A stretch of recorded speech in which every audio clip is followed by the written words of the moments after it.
Can you imagine buying a camper? You spend the time researching it.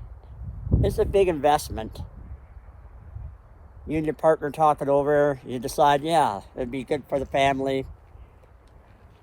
You do all the groundwork. You go purchase one, get it home. Of course, you're excited about it. You want to use it. So you pack up the kids, pets, whatever it may be, your partner, food, all the fun stuff you're going to take with you to do while you're at camp. And then you're driving hours and hours away from home.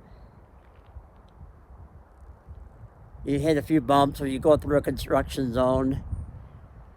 And what happens? The tongue of the trailer bends.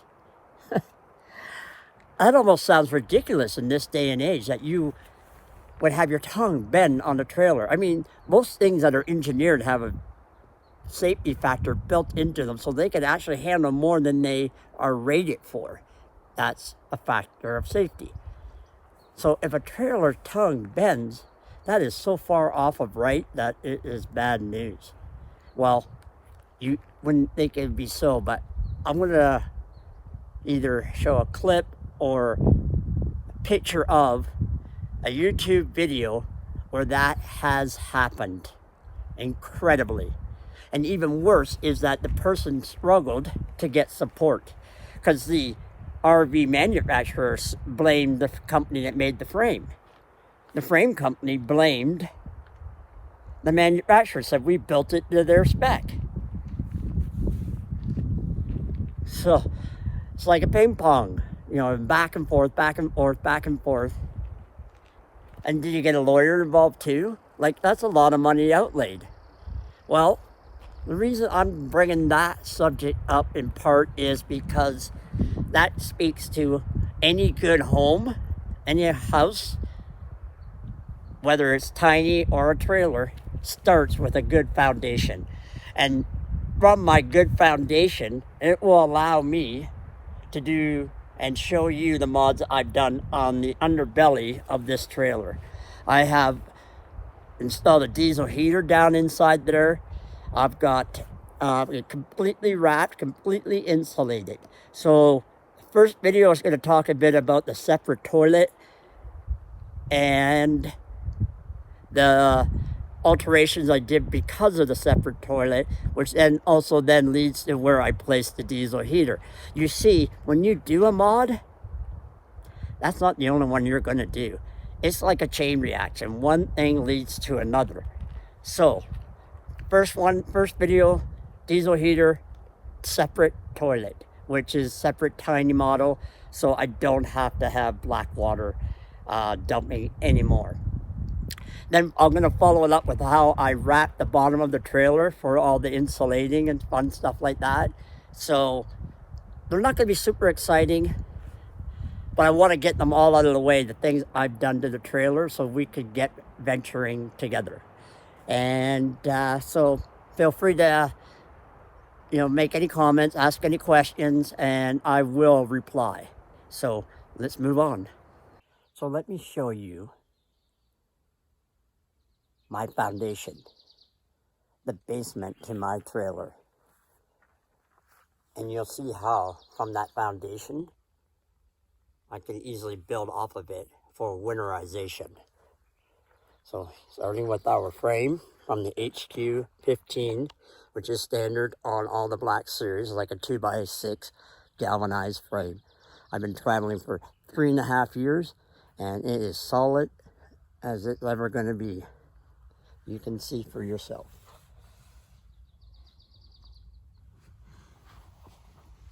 Completely wrapped.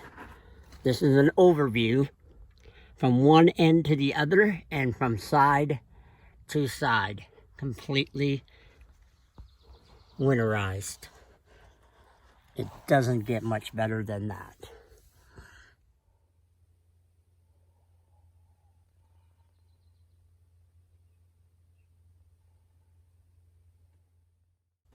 So this is my Separett toilet. It is the tiny model. Take note just while I'm at it, there is a vent right here that brings heat into the bathroom from the propane heater at the other end under the bed. It's an add-on. It's not, you don't get that with a stock HQ15, but I'll talk to it more in the diesel portion. But back to the toilet. The toilet, by getting in this toilet, it now allows me not to have to look for a black water dump station. Eventually, you know, the toilet costs over $1,000 or around $1,000 American when I bought it. So the idea was that if I got stranded somewhere, I wouldn't have to worry about finding black water dump station. Plus, in some places, especially in Canada, you have to pay for dumping. It can be anywhere from $5 to $20. So eventually it would pay for itself. But the other aspect I never considered was the amount of water I save, because it does not need water. Sometimes you flush once, sometimes you flush, you know, it happens. You got to flush twice. So having not to flush saves a lot of water when you are carrying your water. Now the toilet, how it works, separates the liquids from the solids. The solids drop down into the bucket. There's a composting bag, and when it's full, you just tie it up and dispose of it appropriately, or you can compost it. The liquid in this particular model, you can get it with a bypass, which I did, so that way it flows out and into what used to be the black water tank. Now I combine the black water and the gray water together to make one big tank rather than having liquid build up on one side, even though typically I let it trickle out where I'm camped, because I've never camped at a RV park or KOA or anything along that line. It's not where I'm at. So the solids, once it fills up, you just tie up the bag and you dispose of it appropriately. You can compost it. Basically, there's a fan in here that runs 24/7 that takes the odor out, but also turns your solids basically into a brick. So, and again, that's compostable. So the only thing I had to do when I removed the toilet was seal off the hole in the floor and add a small hole for the venting to go out so that the fan could keep running and drawing that air through and the odor out.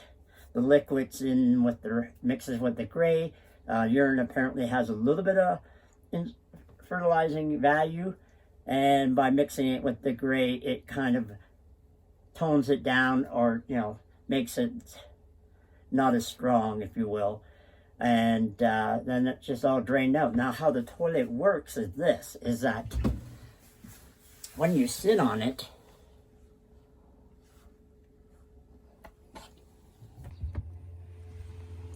so you open the lid, and when you sit down on the seat, there's springs in there that activate this hatch that slides off to the side and opens up the hole to allow the solids to drop down in.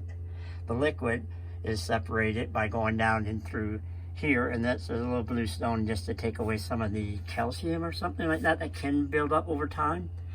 And this is how the workings of it are, or is rather.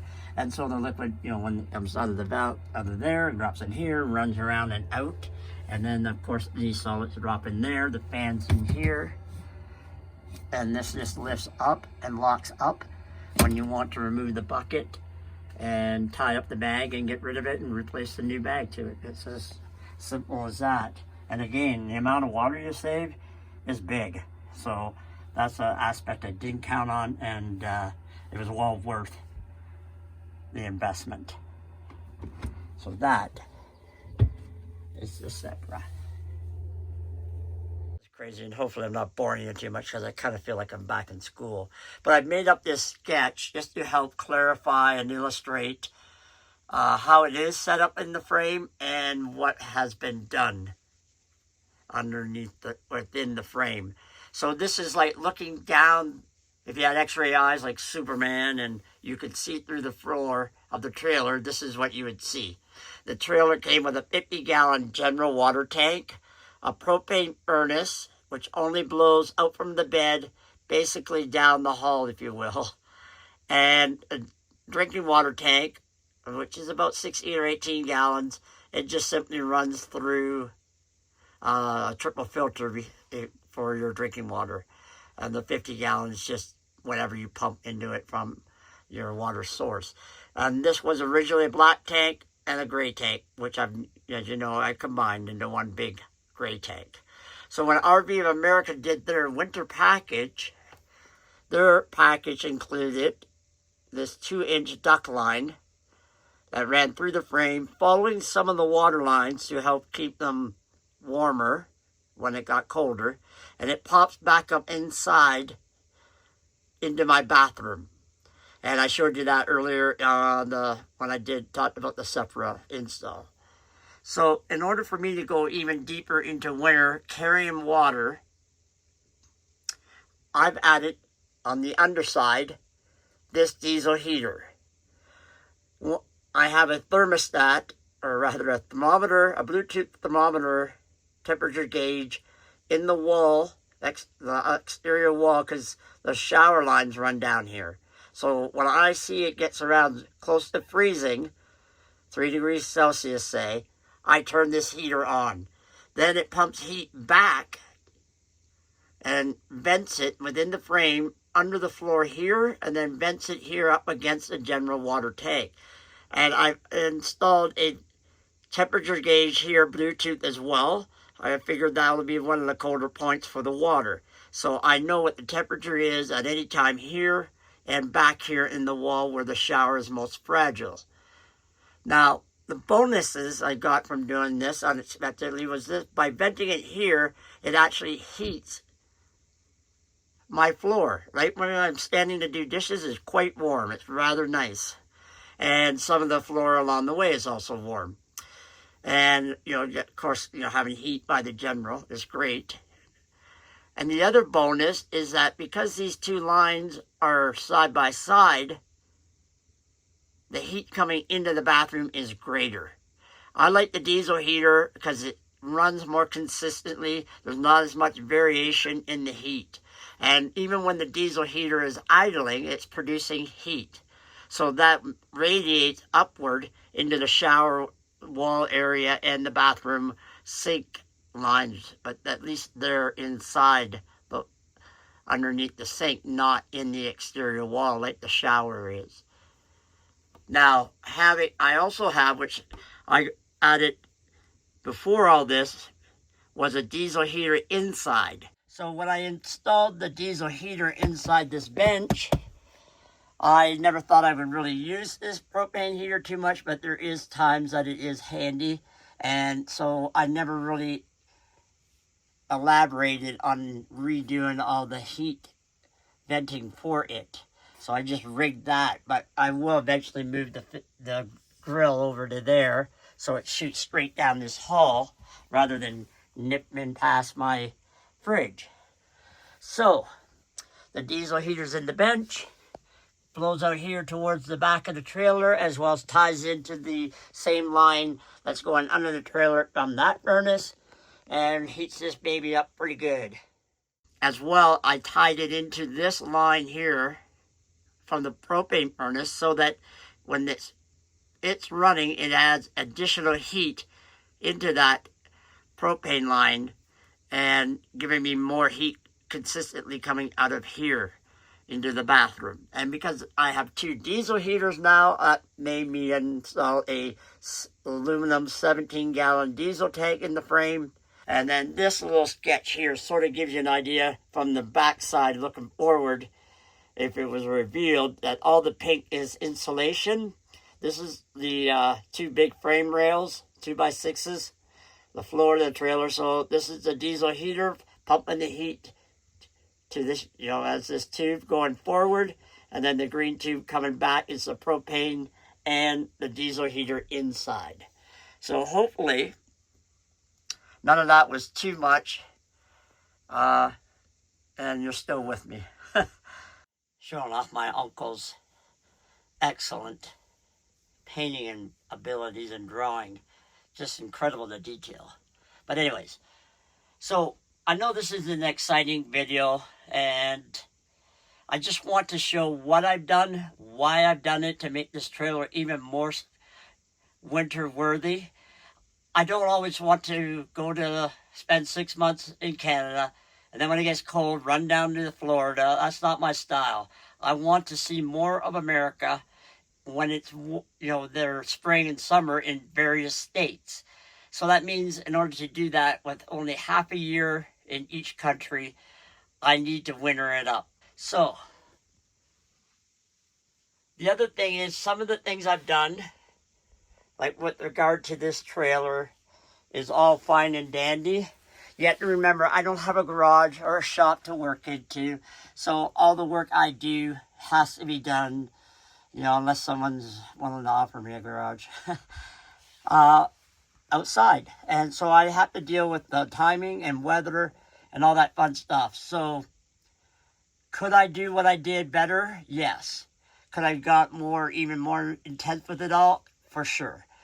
And I wish I could, but there's always a line you got to draw given your situation and scenarios.